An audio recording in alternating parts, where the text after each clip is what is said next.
कर रहे थे कटाना। मैं आपको एक आंकड़ा बताता हूँ, पिछले 4 वर्षों में केवल घाटी में 5000 से ज्यादा नए होटल बने और केवल वो श्रीनगर, सोनभद्र, गुलमर्ग और पहलगाम नहीं बने, इसके अलावा भी बने। सच भी मैं बताना चाहता हूँ, इसमें लीगल इलीगल दोनों है। व्यवस्था साफ करती है, लीगल बनाने वालों को बड़ी कठिनाई होती है, लीगल जल्दी बन जाता है। लोगों ने वो रास्ता किया। अगर 10 करोड़ एक होटल पर रखे तो 50,000 करोड़ का ये इन्वेस्टमेंट केवल हॉस्पिटैलिटी सेक्टर में। और ये लोकल इन्वेस्टमेंट इसमें 90%, 10% इसलिए कम कर दे रहा हूँ कि तमाम इसमें लोग हैं जो ट्रेवल एंड टूर ऑपरेटर्स के साथ मिलकर के कुछ काम करते हैं। 3 गाड़ी अगर एक होटल पर रखे तो 15,000 नई गाड़ियाँ इन 5 सालों में।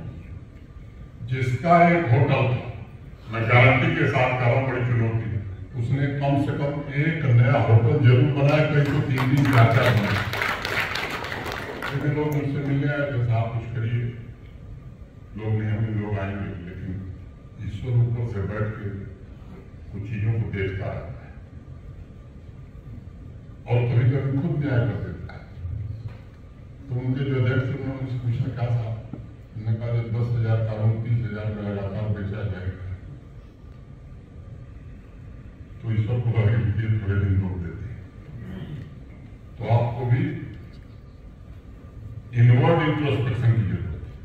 बाहर से कोई आता है तो उसको अनुभव होना चाहिए। 10,000 का कमरा, 12,000, 15,000 में ठीक आया है। यहाँ कश्मीर क्यों आते हैं, जम्मू कश्मीर की मेहमानबाजी पूरा देश, पूरी दुनिया का अच्छा अनुभव लेकर के बाबा बरात की यात्रा चली, बड़ी संख्या में देश भर से लोग आ रहे हैं। और मैं पूरी तरह भारत सरकार जिस तरह से प्रयत्न कर रही है, भारत सरकार के अनेक वरिष्ठ मंत्री पिछले 1 हफ्ते में यहाँ आए, अनेक parliamentary standing committee, conservative committee, अनेक मीटिंग्स यहाँ हो रही हैं। तो प्रधानमंत्री जी खुद इसके लिए भारत सरकार को निर्देश देते हैं, वो फिर से वो स्थिति आएगी। लेकिन मुझे लगता है कि इनवर्ड इंट्रोस्पेक्शन की भी जरूरत है और हमें लोगों के साथ अच्छा व्यवहार करना चाहिए। कश्मीर में बड़ा भारी बदलाव है। मैं तो 5 वर्ष मेरे पूरे हुए, लेकिन 50 वर्ष में भी ऐसा लोग बताते हैं कि ऐसा नहीं हुआ था। 22 अप्रैल को बैसल पहलगाम में जो निर्दोष नागरिकों को निशाना बनाया गया, बर्बरतापूर्वक, जिस तरह से कश्मीर की आवाम इस आतंकवाद के खिलाफ और पाकिस्तान के खिलाफ खड़ी हुई, मैं समझता हूँ ऐसा कभी और यहीं से हमें बात समझ में आती है कि आतंकवाद यहाँ टिक नहीं पाए। जहाँ पुलिस सुरक्षा बलों के जवान अपना काम कर रहे हैं, वहीं आवाम भी अब खड़ी हो गई है और लोगों को ये मालूम हो गया है कि पाकिस्तान यहाँ की बर्बादी के अलावा कुछ कर नहीं सकता है। यहाँ की आर्थिक प्रगति हो वो उसे पसंद नहीं, यहाँ शांति रहे ये उसे पसंद नहीं। हम जानते हैं तो फेल्ड स्टेट है, वहाँ के नागरिकों को जो न्यूनतम नागरिक सुविधाएं हैं वो भी देने में असमर्थ है। दुनिया के सामने भीख का कटोरा लेकर के घूम रहा, उसे कोई फर्क नहीं पड़ता। हमें फर्क पड़ता है, हम 5वीं से 4थी बड़ी अर्थव्यवस्था बने हैं। हम कोशिश कर रहे हैं कि जल्दी से जल्दी दुनिया की 3री बड़ी अर्थव्यवस्था बने। हम जा रहे हैं विकसित भारत का निर्माण, और इसलिए मैं आपसे कहना चाहता हूँ, लेकिन उन लोगों, कुछ लोग ऐसे भी हैं जो करते कुछ हैं, करते कुछ हैं। जब इस तरह के बयान दिए जाते हैं, मेहमान तहजीब बिगाड़ रहे हैं, कल्चरल इन्वेजन हो रहा और कोहलिज्म और वल्गरिज्म फैलाया जा रहा, मैं समझता हूँ यही मेरे मित्र की याद भी करता है। ऐसे लोगों से निवेदन करना चाहता हूँ, बहुत मासूम लोगों की बहुत जाने गई, इस तरह की चीजों को बंद करना चाहिए। पिछले दिनों में साउथ कश्मीर गया, 6 महीना पहले मैं टेरर विक्टिम फैमिली से मिला। उनका दर्द मैंने प्रथम दृष्टया सुना था, महसूस किया। मुझे लगा कि परिवार में एक आदमी को नौकरी मिल गई, उसकी शादी हो गई, उसकी बीवी बच्चे हो गए, बाकी 2 भाई बड़ी कठिनाई में, उनके लिए क्या करना चाहिए मैं रास्ता खोज रहा। लेकिन अभी 10 दिन पहले मैं गया था अनंतनाग में, दक्षिण कश्मीर के अनेक ऐसे परिवार मेरे पास आए थे। मुझे जानकर आश्चर्य हुआ कि अनेक लोगों को सारों 43 का लाभ ही नहीं मिला और हत्या करने वालों को नौकरी दे दी गई है सारों पर।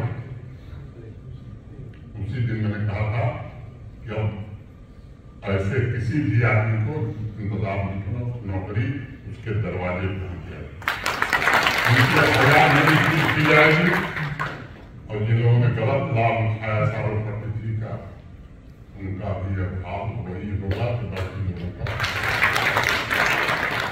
कुछ लोग कहते हैं कि साहब ये तो जम्मू कश्मीर में क्या नया हुआ है। नया जम्मू कश्मीर मुझे लगता है कि वो है जिसकी चर्चा भी खटाना साहब कर रहे, जहाँ बच्चों के हाथ में पत्थर नहीं कलम दिखाई दे, जहाँ आतंकवादियों के कैलेंडर नहीं जारी होते। जम्मू कश्मीर जेके बोस और जम्मू कश्मीर प्रशासन का स्कूल और कॉलेज का कैलेंडर जारी होता है, यूनिवर्सिटी का कैलेंडर जारी होता है। जहाँ बंद हड़ताल इतिहास की बात हो गई है, जहाँ नेशनल और इंटरनेशनल कार्यक्रमों के कैलेंडर जारी होते हैं। G20 का जिक्र हुआ है, 10 घटनाओं का जिक्र में करूँगा। नया जम्मू कश्मीर वो है जहाँ हमारे युवा इनोवेटर्स रिसर्च में नई उपलब्धियां हासिल कर रहे हैं। नया जम्मू कश्मीर वो है जहाँ हमारा युवा स्टार्टअप पर फोकस कर रहा है और स्वयं का बिजनेस वेंचर जम्मू कश्मीर की धरती पर ही शुरू कर रहा है। नए जम्मू में अलगाववाद के नारे नहीं बल्कि फैक्ट्रियों की शोर सुनाई पड़ रही है। एक पुरानी कहावत है, सोते हुए इंसान को जगाना बड़ा आसान काम है, लेकिन जो सोने का नाटक करता है तो उसे तो कोई जगा नहीं सकता। जो लोग सोने का नाटक करते हुए इस तरह के क्रांतिकारी बदलाव से आंखें मूंदे, उन्हें शायद ये नहीं दिखाई पड़ रहा होगा कि जम्मू कश्मीर के वंचित वर्ग, यहाँ के किसान, यहाँ की महिलाएं, यहाँ के गरीबों की आकांक्षाओं को अवसर दे भारत के प्रधानमंत्री ने स्वर्णिम गाथा लिखने का काम किया है। जम्मू कश्मीर में पहले जो असंभव था उसे संभव बनाने का काम माननीय प्रधानमंत्री जी ने किया। विशेष रूप से अमृतकाल की पीढ़ी के लिए उन्होंने ऐसी व्यवस्था तैयार की कि यहाँ के लोगों की आकांक्षाओं और सपने पूरे हो सके। बीते 11 वर्षों में भारतवर्ष में साइंस और टेक्नोलॉजी के क्षेत्र में जो कामयाबियों और बुलंदियों के नए शिखर छुए और आज हम innovation, patent, research, startups, unicorn में दुनिया के अग्रणी देशों में हमारी गणना हो रही है। मोटे तौर पर 1.57 लाख स्टार्टअप्स के साथ दुनिया की तीसरी सबसे बड़ी स्टार्टअप की कोशिश सबसे महत्वपूर्ण बात यह है कि छोटे शहरों में ये बड़े इन्वेंशंस के ड्रीम पैदा हो रहे हैं।